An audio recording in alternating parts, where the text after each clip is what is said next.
no mês de maio, que nós nos encontramos, é um mês onde temos algumas datas muito interessantes, mas eu vou citar aqui datas e acontecimentos. Primeiro, tivemos um mês que no dia Eurípides Barçanufo nasceu, no ano de 1880, o Dia do Trabalho.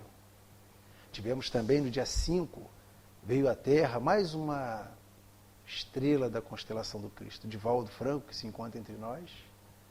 Mas esse mês de maio tem uma data também, um período muito importante, foi onde o Chico Xavier participou da sua primeira reunião mediúnica, por conta de uma problemática espiritual da sua irmã, e ele foi lá.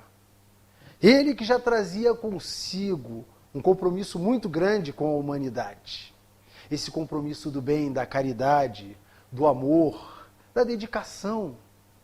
Realmente, um espírito de alta envergadura nos trouxera vários exemplos de como podemos fazer o bem com tão pouco e com muito. Esse bem se reflete na humanidade. Chico não era conhecido só no Brasil, em toda parte. Ele se dedicou tanto ao semelhante que, não tendo mais o que dedicar, deu-se a si próprio. Aquela criança que nasceu no dia 2 de abril de 1910, em Pedro Leopoldo, tinha uma tarefa sublime a cumprir. A infância não foi fácil. Aos 5 anos, ou seja, no dia 29 de setembro de 1915, sua mãe desencarna, Maria São João de Deus. E ele é entregue pelo pai, João Cândido, aos cuidados da madrinha, a quem ele, na sua sublime bondade, depois reconheceria como a sua educadora. Passados 2 anos acreditando, porque o espírito de sua mãe, nos momentos difíceis, acolhia, esperou o anjo bom que chegou, Cidália Batista, casando com seu pai, abraçou todos os filhos. Aquela criança foi se preparando para a tarefa. Dificuldades na saúde, problemas respiratórios, dificuldade em que as pessoas entendessem a sua missão, porque ele é o homem que conversava com os espíritos. Fora chamado ao trabalho por Emmanuel na beira do açude. Mais tarde aparece para ele livros sobre a sua cabeça, que a tarefa dele seria o livro.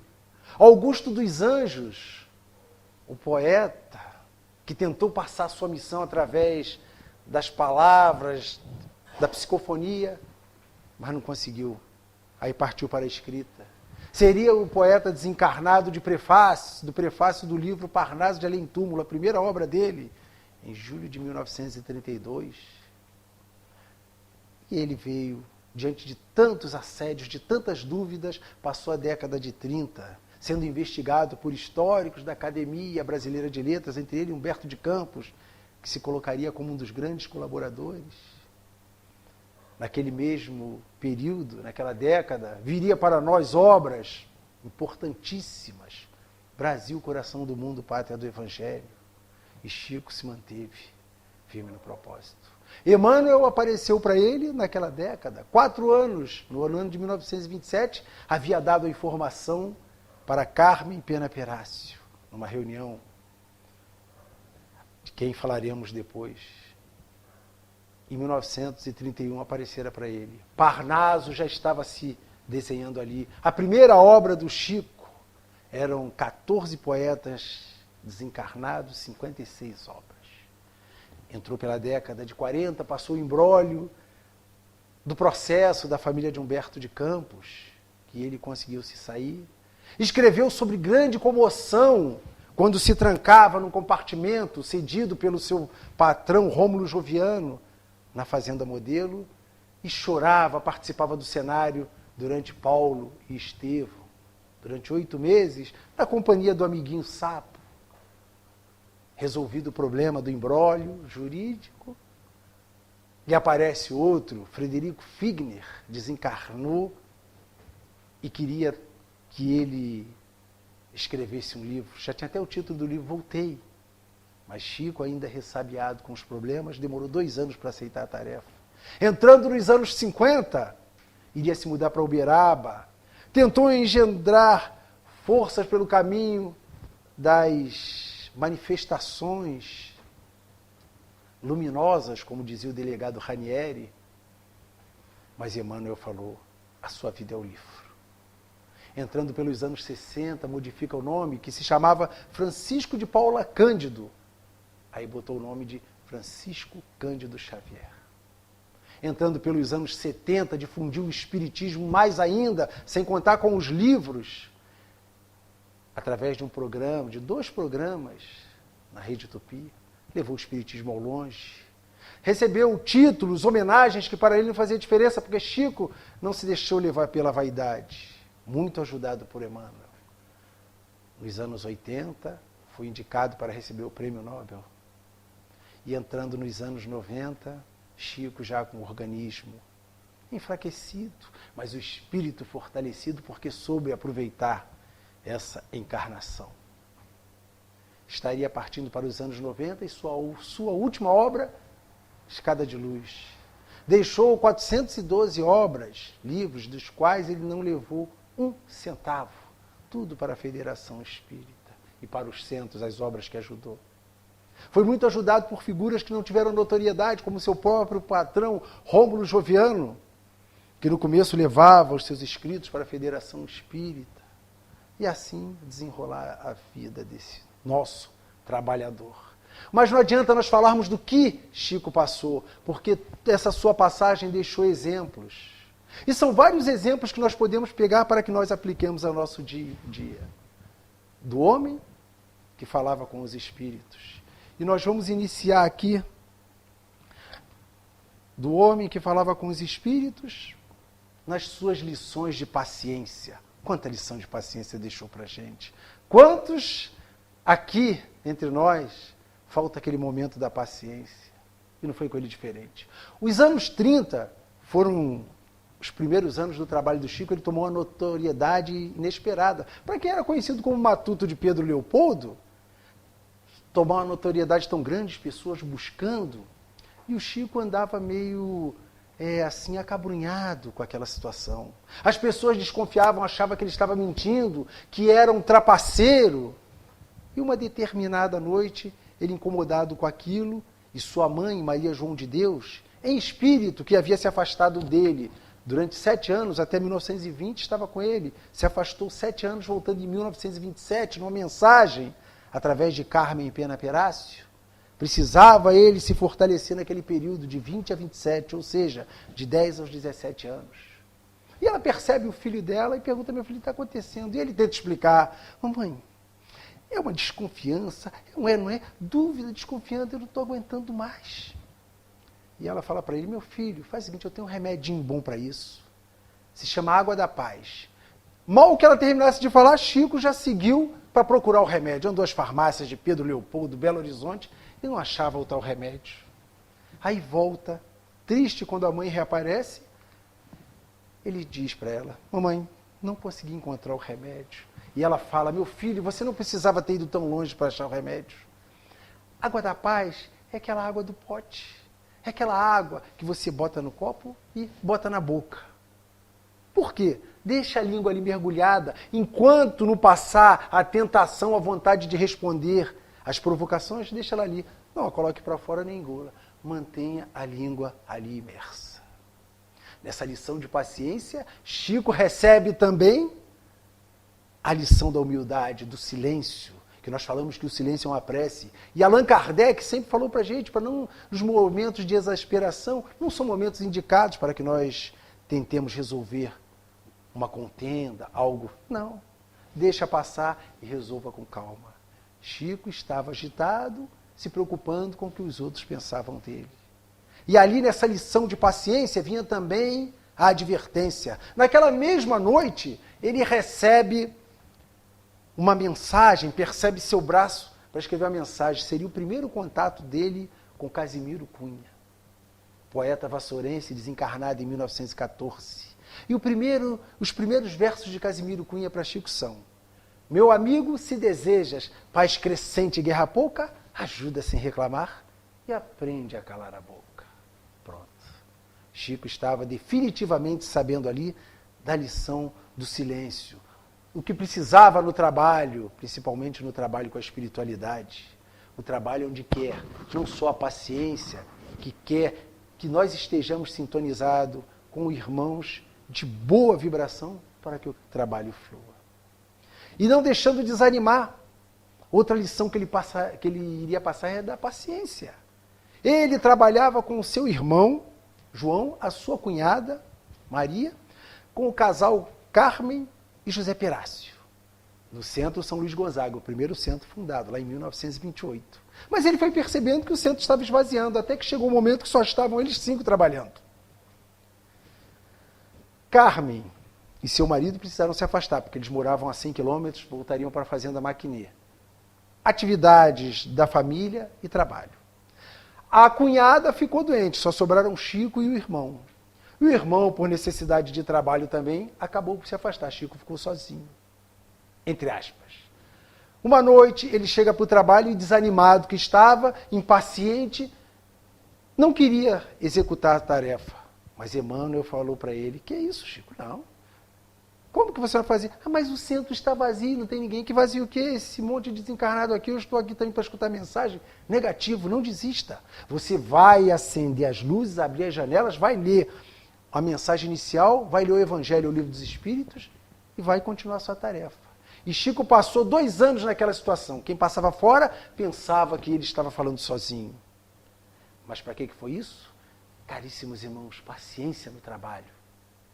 Para que ele desenvolvesse principalmente a sua psicofonia, a sua vidência naquele período. Acreditar na nuvem de testemunhas que nos cerca, que nós nunca estamos sozinhos. O trabalho não é em vão. Independente dos nossos irmãos encarnados que estão na assistência, temos os nossos irmãos desencarnados que nos dão todo o suporte. E assim não seria diferente com ele. E isso é o quê? É o respeito ao compromisso, é a lição do trabalho que ele assumira em encarnações pretéritas e que tinha muitos débitos por tirar. Mas as lições dele não param por aí. As lições de respeito ao trabalho mediúnico, não sendo só essa, mas temos outros que nós podemos tirar para nós. As pessoas costumavam não acreditar, porque nós ainda precisamos ser tocados nas nossas intimidades para que nós acreditemos. O espírita vai vencendo isso aos poucos. João Guione, presidente da Federação Espírita do Paraná, foi visitar lá em Pedro Leopoldo e foi recebido por Chico no Centro Espírita, na Comunhão Espírita. E chegando lá, Chico via as entidades que vinham abraçá-lo e começou a falar para o João Guione, que estava ali presente uma entidade, que era sua mãe, que havia ali abraçado, e estava muito emocionada. E ele falou isso. Quando de repente João Guione fala para algum meio desconcertado, ele o Chico deve estar ficando meio doido. A minha mãe, ela está viva, está lá em Curitiba. Ela está lá, mas deixa passar. Volta para o hotel, recebe o comunicado que a mãe havia desencarnado e estava previsto o enterro para o dia seguinte. Então nós vemos respeito ao trabalho mediúnico. Um médium daquele quilate, um trabalhador da esfera crística daquele quilate, não deixaria ser levado por mistificadores. E quando isso acontecia, tinha Emmanuel, seu fiel escudeiro, para lhe proteger. Não obstante a isso, usava a mediunidade para o bem e não para se promover. Cabe lembrar do caso que aconteceu com Vade Abraão, um industrial paulista. Ele e a sua esposa foram procurar Chico em 1973, no mês de novembro. Eles estavam desesperados. O filho deles, Vade Júnior, havia desencarnado 4 meses antes. Eles não queriam mais saber da vida, já tinham feito um pacto para cometerem um suicídio. Mas, dirigidos por espíritos, conforme o Livro dos Espíritos coloca para a gente, na questão 459, a filha deles, Áxima, percebendo o sofrimento dos pais, deu a ideia para que eles fossem a Pedro Leopoldo conversar com aquele moço que falava com os espíritos. O que acontecia era doloroso. Vade, empresário bem-sucedido, chegava em casa, disfarçava, arrumava um motivo para sair de novo dizendo que ia para a fábrica, mas não ia. Ele ia para o cemitério. E lá se deitava na lápide superior do túmulo do filho. E lá ficava, entre vários cigarros, muitas vezes denunciado pela fumaça. A segurança vinha, chamava a polícia. Ele achava que o filho dele estaria ali. Não tinha medo de dormir sozinho, até temeria o frio. É o não conhecimento da vida espiritual. Porque nós sabemos que nós estamos temporariamente nessa roupagem adequada ao mundo que estamos e à tarefa que temos a cumprir. Mas que o Espírito armazene essa bagagem. Diante daquilo, eles foram. Chegando lá em Pedro Leopoldo, foi a família. Na primeira noite, Vade foi com a esposa, Chico corria na sua inatacável mediunidade, corria diversas linhas, e no final ele balbuciou o nome, Axima, Axima. Jandira, a mãe de Vade, desencarnado, falou, se levantou com os olhos em lágrimas e falou, seu Chico, Axima, minha filha, ela não está, eu estou aqui porque o meu filho morreu. E Chico falou para ela, não, minha filha, seu filho não morreu. Ele é um apóstolo de Jesus. Nem aquilo convenceu o coração endurecido de Vade, o marido dela. Foram para o hotel e no dia seguinte teria reunião novamente. E eles estavam lá. Mas como o telefone do Chico não toca errado, ele toca de lá para cá e não existe o trote. Naquela noite, mais uma vez, Chico consola diversos corações de mães, parentes, espíritos desencarnados, que nós sabemos que Chico também aconselhava os espíritos encarnados através da sua habilidade de dialogador. E naquela noite, depois de várias belas mensagens, no final, a assinatura Vade Júnior. E ele entrega aquilo a Jandira, que com os olhos em lágrimas passa para o seu marido. E ele percebe ali palavras que só ele havia passado com o filho. O filho relatando ter conhecido parentes lá no plano espiritual, características. Daquele dia em diante, Jandira e Vade sepultaram a ideia de suicídio.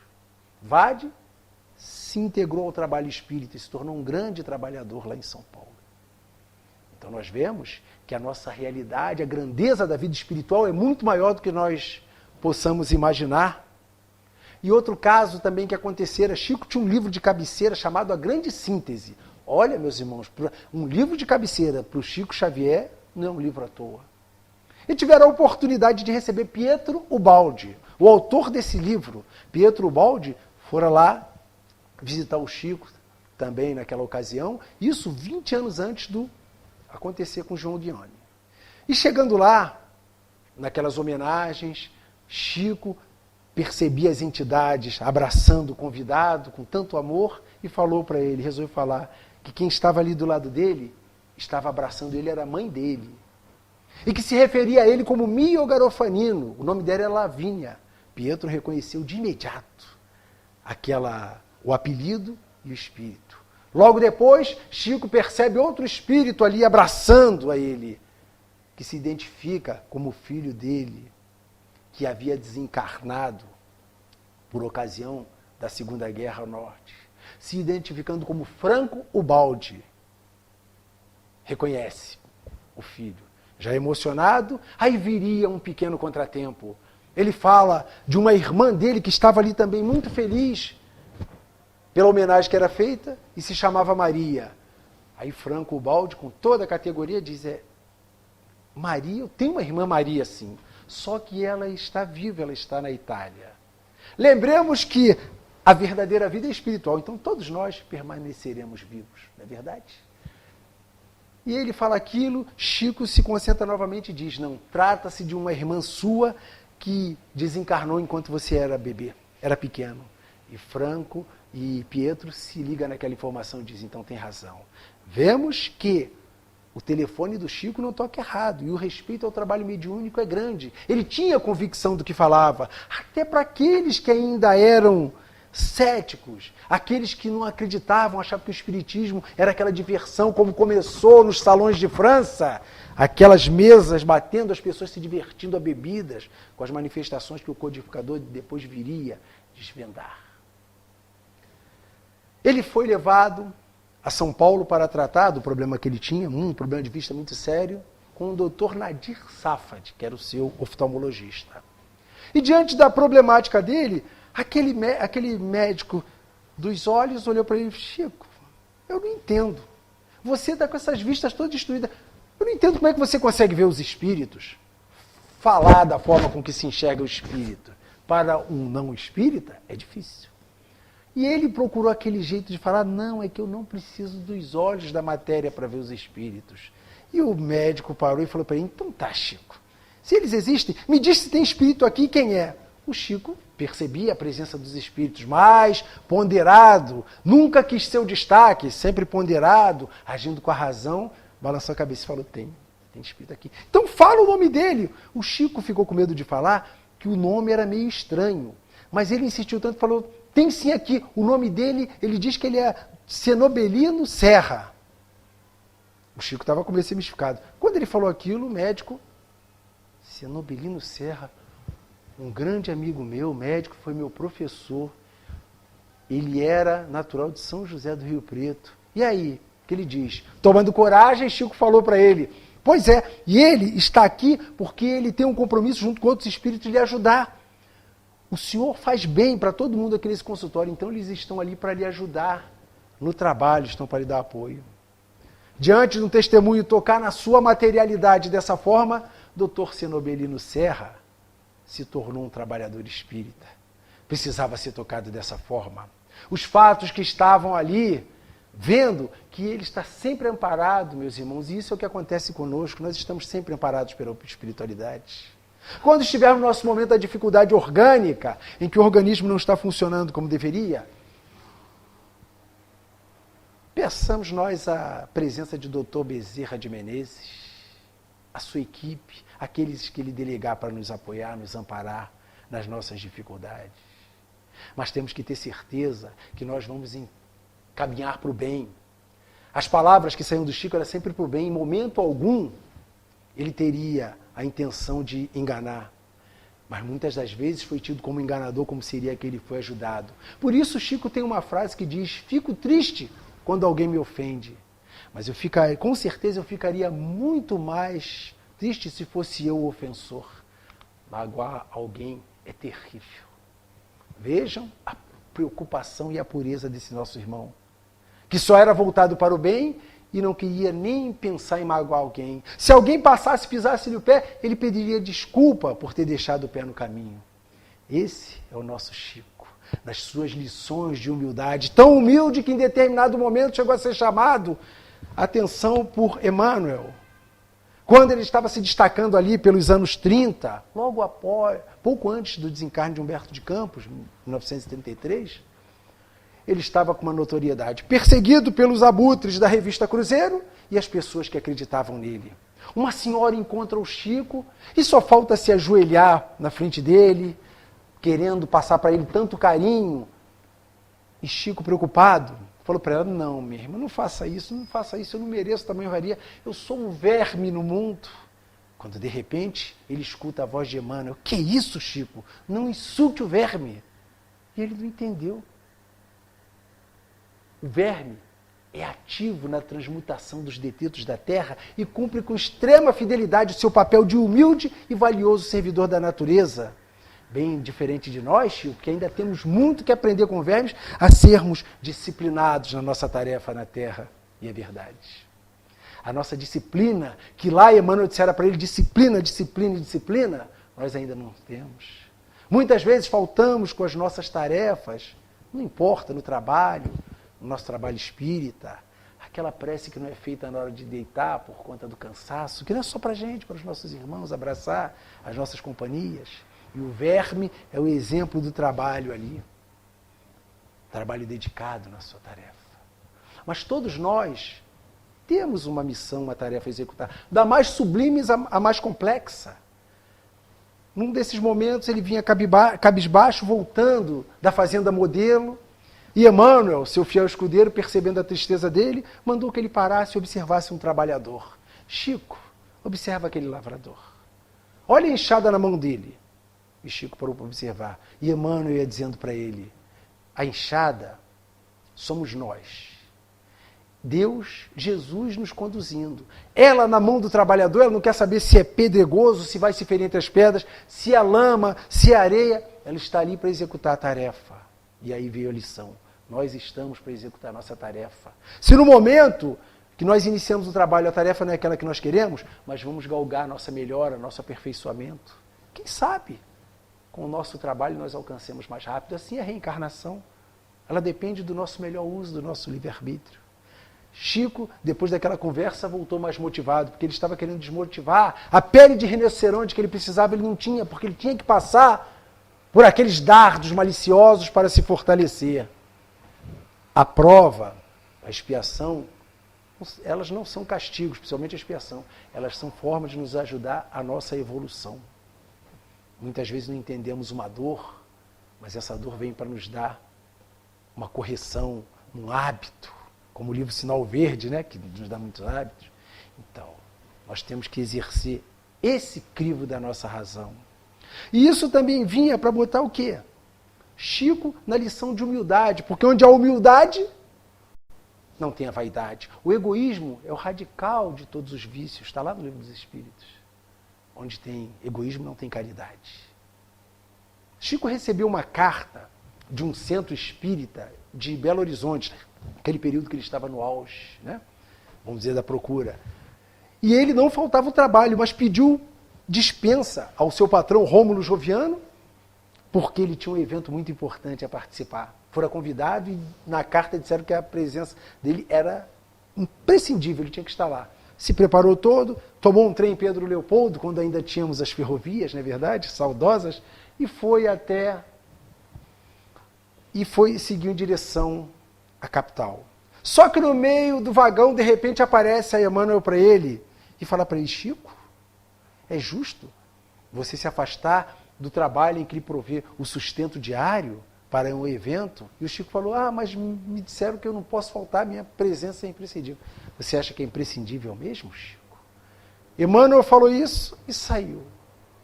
Na estação seguinte, ele desceu e voltou para Pedro Leopoldo, ainda dando tempo de retornar e cumprir a sua tarefa na Fazenda Modelo. Isso foi muito importante para nós não nos acharmos que somos tão importantes e imprescindíveis. O que eu estava conversando com o nosso irmão, daqui a um tempo todos nós aqui vamos ser lembrança, mas o centro Dom Pedro está aqui. Aliás, com tão honrado nome, Dom Pedro, né, um patrono desse, vai estar aqui no trabalho, a espiritualidade vai estar.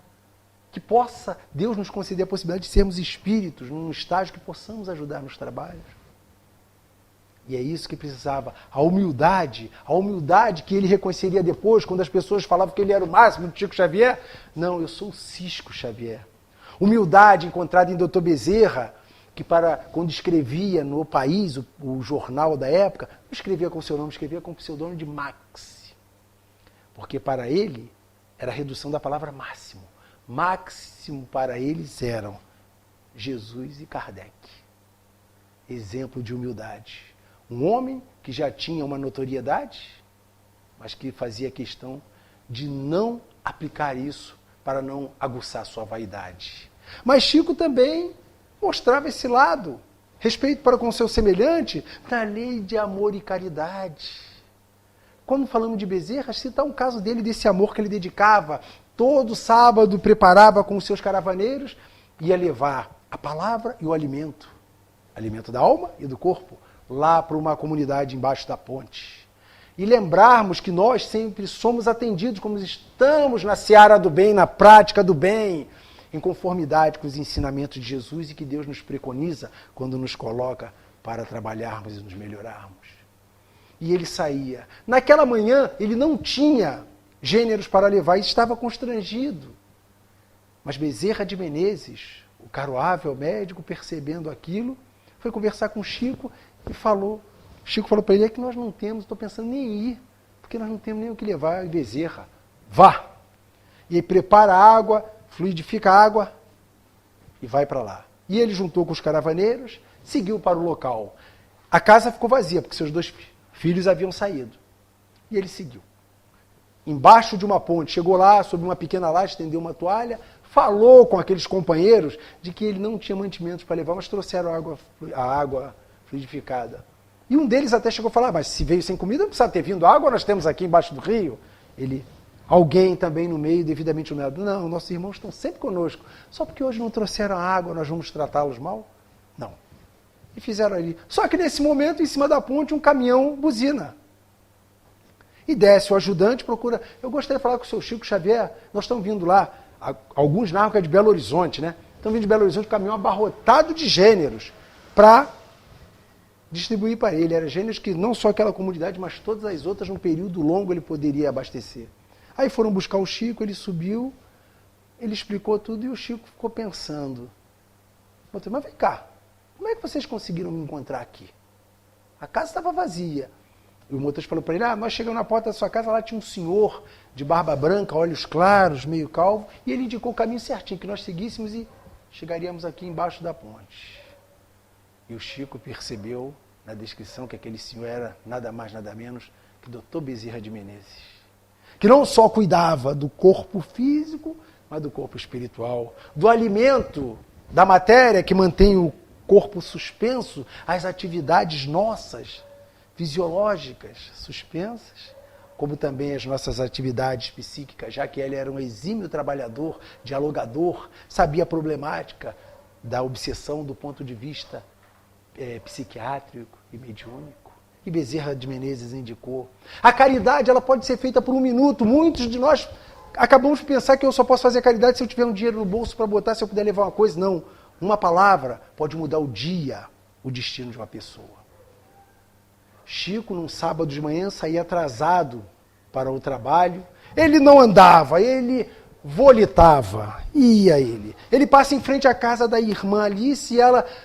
Seu Chico, por favor, eu estou lhe esperando desde 6 horas da manhã, eu queria falar a respeito de uma receita do Dr. Bezerra de Menezes. E ele foi embora. Não, minha irmã, na hora do almoço eu falo. E seguiu. 100 metros à frente, Emmanuel aparece para ele, Chico, vá lá e vê o que a irmã Alice quer. É importante, ela está lhe esperando. Não são 5 minutos que vai lhe atrapalhar. Ele voltou e ela feliz, Chico, sabia, você é um bom, sabia que você ia voltar. E ele voltou e passou para ela, ela perguntou, ele explicou todo o receituário que havia através dele mesmo, Bezerra de Menezes passado, e seguiu. Quando ele seguiu, ela falava, vai com Deus, Chico, Deus te abençoe seu dia. Mais à frente, Emmanuel falou, Chico, agora para, olha para trás, vê o que sai, aquela como se fosse uma fumaça cintilante na direção do seu corpo. São as palavras leves da nossa irmã de agradecimento. Mas imagina... Se você não tivesse atendido, ela podia estar, vá para o inferno, de palavras pesadas. Estaria saindo cinza, pó, ciscos e outras coisas piores. Naquele momento, o Chico lembrou também dessa lição do amor e de caridade. Qualquer momento é momento para nós prestarmos a caridade. Não só com o nosso consemelhante, para conosco mesmo. Porque o bem que nós fazemos para o outro, ele reflete em nós. Todo o sacrifício do nosso codificador não seria em vão, porque ser eternizado lá, na beira do túmulo, por Camille Flammarion, como o bom senso encarnado, é um título tão nobre quanto Bezerra dissera que teria o título mais nobre de ser o médico dos pobres. É para que nós reflitamos. E esse título jamais mudaria a personalidade de cada um deles, porque eles estavam preparados para aquilo. No teor da sua humildade, onde, como aconteceu com Chico, quando pegou o seu patrão, ia trabalhar, viu o enterro do seu patrão e descobriu que ele não tinha nem um caixão, seu ex-patrão, José Felizardo. E ele foi lá, deixou o trabalho, chegou mais tarde, pegou um chapéu e saiu recolhendo para que se pudesse dar um enterro digno àquele que ele diz que tanto ajudou. E há uma passagem interessante que até um mendigo nessa ocasião ajudou, contribuindo com umas moedas. Isso é uma lição de humildade, uma lição de certeza de que nós temos como nos melhorarmos e melhorar o mundo. Porque se nós não tivermos a confiança, não tivermos a esperança, não mudaremos o cenário. Por pior que seja a nossa vida, não vamos conhecer. Isso é a lição de fé. Lição de fé é quando chega uma irmã com a filha esfaimada, esquálida, doente, e ele dá o receituário através do Dr. Bezerra, mas ela diz que não tem dinheiro. E o Chico também não tinha, no momento, um centavo, porque ele vivia do seu salário de funcionário público, porque ele começou a trabalhar na fazenda como auxiliar de limpeza, fez o concurso e depois virou escriturário. E ele, não tendo o que fazer, Fizeram uma prece forte, cortaram a receita em 60 pedaços e deu para ela. Pegue essa receita.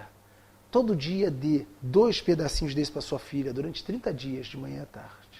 Passado o período, antes de se fechar os 60 dias, a menina aparece lá, linda, bela, saudável. E eles se juntaram e fizeram uma prece e agradeceram, porque nós sempre somos atendidos pela espiritualidade. Mas o que move isso é a nossa lição da fé. Meus irmãos, não venham para o centro tomar um passe se não estiverem com a vontade de receber aquele eflúvio. Porque os nossos irmãos estão para trabalhar conosco, mas nós precisamos trabalhar com eles. Ajuda-te e o céu te ajudará. Como ajuda que veio do alto, que ele, no momento de dificuldade, sentado à porta da sua casa, seu irmão havia desencarnado. Bate um homem à porta que soubera o desencarne do seu irmão, mas foi lá procurar a família. É aqui que morava o José? Ele, sim, ele morava. Por quê? É que é o seguinte, eu fiz um serviço com ele, uma baía de uma faca, e ele desencarnou, e eu estou aqui para pagar. E aquele dinheiro que veio no envelope era exatamente o dinheiro da necessidade que o Chico tinha de pagar uma conta de luz. 11 contos na época. E o Chico sentado ali, pedindo, e a ajuda veio. Ajuda-te, o céu te ajudará. A ajuda que veio do alto. Aquela ajuda importante. E o Chico reconheceu naquele envelope não só o valor correspondente às suas necessidades, fazendo lembrar Bezerra, quando no meio da dificuldade que poderia comprometer até a sua formação de médico, bate-lhe um aluno, um candidato a aluno de matemática na sua porta, que pagou antecipado e não voltou mais. Até então Bezerra não era espírita. Mas lá na frente a espiritualidade veio falar isso para ele, quando ele fora convidado para ser presidente da Federação Espírita Brasileira pela segunda vez, propuseram a ele que ele era médico e conhecia da homeopatia, que ele não só levasse o evangelho, mas tratasse das pessoas.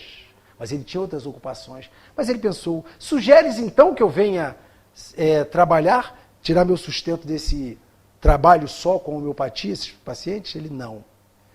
O Espírito, através de Frederico Júnior, fala para ele, não, meu irmão, quanto a isso pode ficar tranquilo, que se preciso for, mandaremos para você mais alunos de matemática. Ele entendeu o recado de anos atrás. Anos passados, 40 anos. É a fé. Porque ele, mesmo antes de ser espírita, ele já tinha uma fé e trazia. A mesma coisa aconteceu com ele. E o caso Humberto de Campos, o imbróglio. Humberto de Campos, aquele escritor, nascido lá no Maranhão, que nasceu em 1886, desencarnou em 1934, foi um daqueles detratores do Chico, que era um membro da Academia Brasileira de Letras, junto com aquele grupo, para fazer uma avaliação de Parnaso, que era um escândalo. Humberto, no seu interior, sabia que aquela obra não poderia ser do Chico. Né? O próprio Humberto, no seu interior, não pôde. Né? Ele dizia que era injusto concorrer pelo pão e pelo feijão pela morte com aqueles. Monteiro Lobato chegou a dizer, se isso tudo saiu da cabeça do Chico, ele merece quantas cadeiras quiser na Federação Espírita. Esse imbróglio passou, o juiz se botou incapaz, propuseram até o advogado de defesa para que convocasse o espírito Humberto de Campos para depor. A viúva Catarina Vergolino entrou com os filhos com esse processo por direitos autorais, mas não tinha como. A beleza dos versos de Casimiro Cunha, né? A sofisticação de Castro Alves, ele diz, Casimiro de Abreu, frouxo, entre assim não poderia ser. A mãe de Humberto de Campos, né? Ana Vera, dizia, são os versos do meu filho. E aquilo ali, o que foi lição de fé? No período mais difícil em que ele poderia estar, o imbróglio correndo, ele aparecia para Emmanuel aparecia para ele e dizia, dando força, Chico fala para ele, se eu for preso, não importa, eu vou lhe visitar na cadeia. Falava isso para ele. Mas no período mais difícil ali, o processo foi arquivado e Chico deu continuidade. Poderia ser ali o fim de um trabalho, mas ele foi firme. Passado isso, Humberto de Campos voltou já com o nome de Irmão X, que ele em vida era o conselheiro XX, com Lázaro Redivivo, 1944, essa obra. Lição de fé, porque se nós não tivermos fé, nós não conseguimos vencer nem as adversidades do nosso ambiente de trabalho, que dirá do nosso lar. Meus irmãos, a situação ela é difícil, mas ela é reversível. E as lições de o bom humor dele? Como tem aqui A surra de Bíblia. Chico se gabava por ter sido o único homem que tomou uma surra de Bíblia. Naquele trabalho do centro, uma tarde ele é auxiliado pelo seu irmão, mas o irmão dele não poderia ajudar. São as loucas de Pirapora, 4 jovens que foram levadas lá para um processo obsessivo muito forte. Então o Chico, como o irmão dele não está, para no trabalho não parar, pediu ajuda da cidade, disseram que tinha um senhor, já de idade, andava com uma Bíblia puída embaixo do braço, puída que já estava desgastada por estar ali, e pediu ajuda a ele. E esse senhor, de boa vontade, foi para ajudar. E Chico falou para ele, se o espírito quiser me tomar o aparelho, aplique o evangelho, mas com veemência, ou seja, com vontade. Aí, nessa lição de bom humor, entra a necessidade do conhecimento. Porque nós precisamos ter o conhecimento para saber lidar com os espíritos. E aconteceu que naquele momento, quando Chico se aproximou, foi doutrinar as jovens, se sentiu tomado, e lembrando daquilo, aquele amigo que for ajudar, pegou o evangelho e aplicou com veemência, mas batendo a Bíblia puída com força na cabeça do Chico, e toma evangelho, toma evangelho e toma evangelho. A reunião foi interrompida. Chico, com dores no pescoço, foi levado ao repouso, e ele se gabava pro resto da vida, que ele era o único espírita que havia tomado uma surra de Bíblia, que nós não tomamos.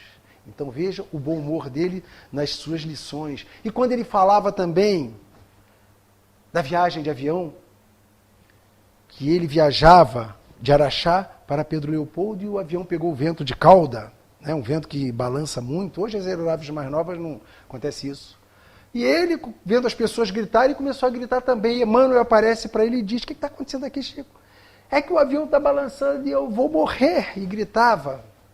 E Emmanuel falando para ele assim, Chico, se coloca no seu lugar você, uma pessoa que tem que transmitir serenidade a todas essas pessoas aqui, fazendo esse escândalo, olha o pânico que você não vai espalhar. E daí? Se eu estou em perigo, eu vou gritar mesmo, valei-me Deus, misericórdia, gritando. E não aguentando mais o escândalo do seu protegido, Emmanuel fala, então tá bom, Chico, você quer morrer? Morra, mas morra com educação e com fé. E se saiu o Chico, ainda perguntou, como que eu posso morrer com educação? E não entendia por isso. Então, nos exemplos de bom humor que ele contava, porque, meus irmãos, a morte, exaustão dos órgãos, todos nós estamos caminhando, cada batida do nosso coração é para o inexorável, para o inevitável. Leon Denis, numa das suas mais belas perorações, falava que a morte é um momento solene. E quando ele fez o seu momento de desencarne, percebia um Leon Denis olhando através das paredes, olhar ao longe. Desencarnou antes de publicar sua última obra, né? O Gênio Céltico e o Mundo Invisível, que já estava no prelo. Então façamos dessa forma, é a liberação. O próprio Chico deu exemplo, uma vez ele saiu para socorrer um irmão desencarnado, veio pedir a ele para que a mulher dele não queimasse os livros, e ele foi lá, saiu do corpo dele, que já se encontrava, como dizia ele, macilento, na década de 60, já chegando aos seus 50 e poucos anos, e não teve vontade de voltar, como se essa vontade fosse nossa, né? Os liames só são desligados pela vontade do Pai. Então nós vemos que todas essas lições não dependem da gente, dependem da nossa vontade. E as lições de perdão que ele tem? Eu vou dar um exemplo aqui, quando ele perdoou Rita de Cássia, aquela que enfiava-lhe os garfos no ventre, que lhe dava surras diárias. E mais tarde, por ocasião do desencarne dela, que ocorreu no ano de 1925, ele dizia para as pessoas com carinho, ela foi minha educadora, não guardando qualquer tipo de mágoa e do perdão. Assim como ele soubera receber do filho de Humberto de Campos no ano de 1987, quando ele diante do Chico fala, usando a frase de Tolstói e Gorski, que grande homem existe na Terra? Como se pedisse perdão e o Chico aceitando aquele perdão. Fabuloso nas suas colocações, nos seus atos, porque o espírita, naquele esforço que ele faz para dominar suas más tendências e se melhorar, a todo momento ele é colocado à prova. Os nossos irmãos invisíveis estão atuando conosco para que nós passemos na nossa lição diária. Por quê? A oportunidade é a última? Não. Teremos outras oportunidades. E a frase do Chico Célebre, que inclusive lembra nosso irmão, é aquela, embora ninguém possa voltar atrás e fazer um novo começo, qualquer um pode começar agora e fazer um novo fim. É a frase dele. É a esperança, a certeza de que Deus nunca nos abandona. e que nós podemos fazer um novo fim. Não interessa quando o irmão diz, eu estou velho fisicamente para ser médio, já passei dos 50. O professor Rivaio amadureceu intelectualmente e já estava moralmente, já tinha um bom adiantamento. Depois dos 50 anos, quando começou a travar contato com as mesas girantes, manifestações, em 15 anos, de 1857 até 1869, quanta coisa não fez? O trabalho exaustivo. Até a sua esposa compactuando disso, porque durante as exéquias dele, ela foi lá na livraria espírita, primeira livraria espírita, que estava inaugurando aquele dia, quando ele preparava para levar para a Vila Seguir. Foi lá e retornou. Então nós vemos a disciplina que tinha esse nosso irmão. Mas Chico tinha outro que nós podemos tomar cuidado. A nossa curiosidade, disciplina da reencarnação. Não interessa, meus irmãos, que eu fui no passado, que nós fomos aqui, se fomos destruidores de templos, catacumbas, estivemos lá naqueles cenários horrorosos, rindo daquelas feras dilacerando corpos de irmãos. Isso é o sigilo da reencarnação, e ele tinha. Ele descobriu a biografia mais honrosa de Emmanuel, porque Emmanuel, não gostava de falar muito isso, mas quando ele descobriu que Emmanuel teria sido Padre Manuel da Nóbrega, que viera para o Brasil com aquele séquito de trabalhadores para iniciar o Evangelho, porque ele tinha uma dívida muito grande com Jesus. E Chico achava que por menos também não teria. Ele se achava mais endividado que Emmanuel, porque narra na obra 2000 anos que Jesus teria chamado o senador Públio Lentulus, que nos narra a reencarnação de Emmanuel, curou a sua filha, Flávia leprosa, longe, chamou para que Públio seguisse, quem leu há 2000 anos, deve lembrar, mas ela, simplesmente o senador, vestido do seu roupão de vaidade, não quis seguir Jesus. Chico se achava mais endividado com ele do que isso. Mas, na verdade, ele não gostava de falar reencarnação. Todos tentavam o Chico para a reencarnação, mas ele sempre fugia do assunto. As pessoas atiçavam. Chegou uma senhora perto dele e falou, Chico, eu estou muito orgulhosa de mim mesmo. Eu soube que eu fui Marte na última encarnação. Eu fui jogada à lenda dos leões e fui devorada lá. E você, Chico, quem foi? Todo mundo esperando escutar o Chico falar que foi Allan Kardec, né? Que foi... E o Chico, minha filha, eu não sou nada. Eu era a pulga do leão, só isso, para encurtar logo a conversa. Então vejam a necessidade que ele tem, o sigilo da reencarnação. Porque se nós descobrimos aqui, cada um de nós que fomos algozes do nosso filho, podemos despertar um sentimento contrário. Para isso nós recebemos essa bênção do esquecimento. É necessário, não é à toa. Na providência divina, nada acontece por um acaso, né? E ele também fez jus e aplicou muito para si e para os outros as leis de respeito, responsabilidade, exemplo e amor. E eu cito um caso dele aqui, quando ele não fez a cirurgia, ele estava com um problema na próstata e ele precisava ser operado, sugeriram a ele que ele fosse para Arigó. Ele não é justo, porque em respeito e responsabilidade, exemplo, ele mandava todos que estavam lá procurar o médico da terra. Então por que ele teria privilégio? E ele foi para o hospital, até deixou algumas coisas escritas com o médico, mas a sua secretária achava, Chico, você vai morrer se você for para lá, porque não vai com a Arigó. Primeiro que o Chico falou, não fica preocupada não, que eu só vou morrer num dia que o meu povo estiver muito feliz. E foi assim que aconteceu. E ele achava que não era justo ele mandar as pessoas para lá, e depois ele confessou a amigos que não achava justo um médium abrir um corpo. O médico estudou para isso, então ele não concordava com aquilo, fez uma revelação posterior, já à idade mais avançada. Então nós vemos que o respeito, a responsabilidade do Chico já vem desde antes. Deixa eu tirar aqui meu remedinho. A responsabilidade, compromisso com o amor, como ele garantiu a Cidália Batista, que não deixaria os irmãos se separarem. Quando Jerônimo Mendonça chegou lá dizendo que ia desencarnar, que estava por um fio, o Chico falou, não, depende do fio, de nylon, né? Que o Chico estava o coração de nylon, de pano ou de aço. Então, para o trabalhador era o fio de aço, a responsabilidade, sempre elevando a autoestima dos companheiros perante o trabalho da seara espírita. E lições de desapego também, quando ele ganha um relógio, durante uma sessão, uma pessoa deixa ali um relógio valioso. Ele não aceitava nada que fosse diferente. Mas naquela mesma sessão, uma senhora que chegou precisava tomar o remédio e não tinha relógio. Ele deu aquele mesmo relógio.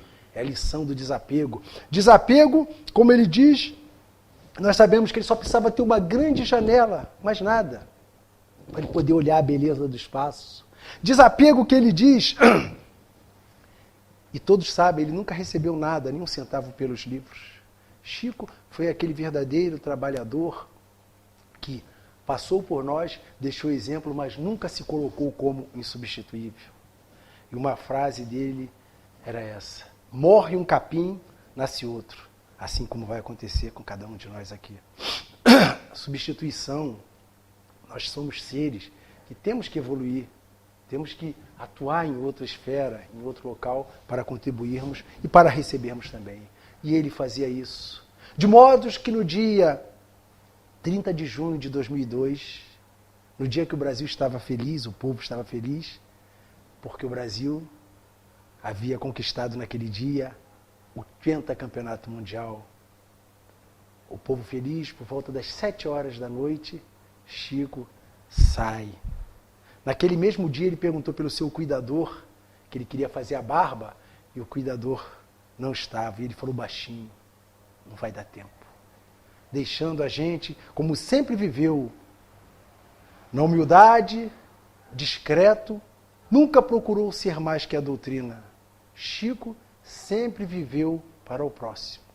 E é para finalizar essa trajetória da qual, se nós fôssemos ficar falando aqui no Centro Dom Pedro, ocuparíamos nos próximos 100 anos todas as sessões e não terminaríamos de falar de Chico. Eu gostaria de encerrar com o soneto de Casimiro Cunha, aquele poeta que chamou a atenção do Chico pela primeira vez, ajudando na formação do seu caráter, com o soneto que ele deixou intitulado Luz Redentora.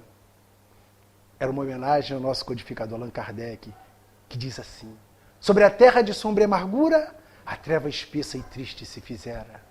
A ciência e a fé nas asas da quimera, mas se afundavam pela noite escura. A alma humana de então se desespera, e é eis que das luzes místicas da altura desce outra luz confortadora e pura, de que o mundo infeliz se achava à espera.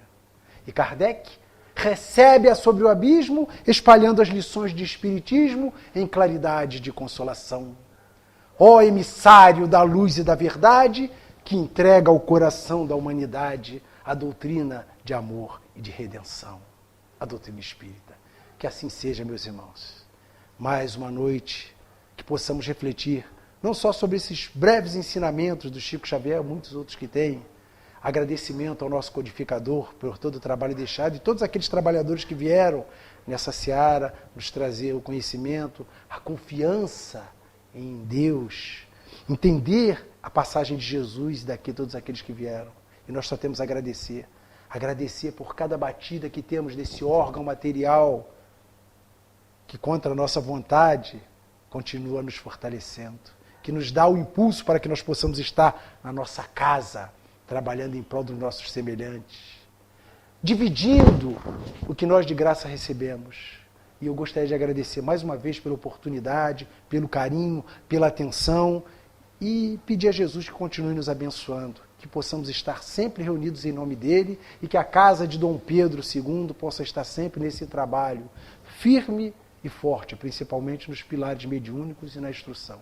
E é isso que nós podemos pedir e agradecer.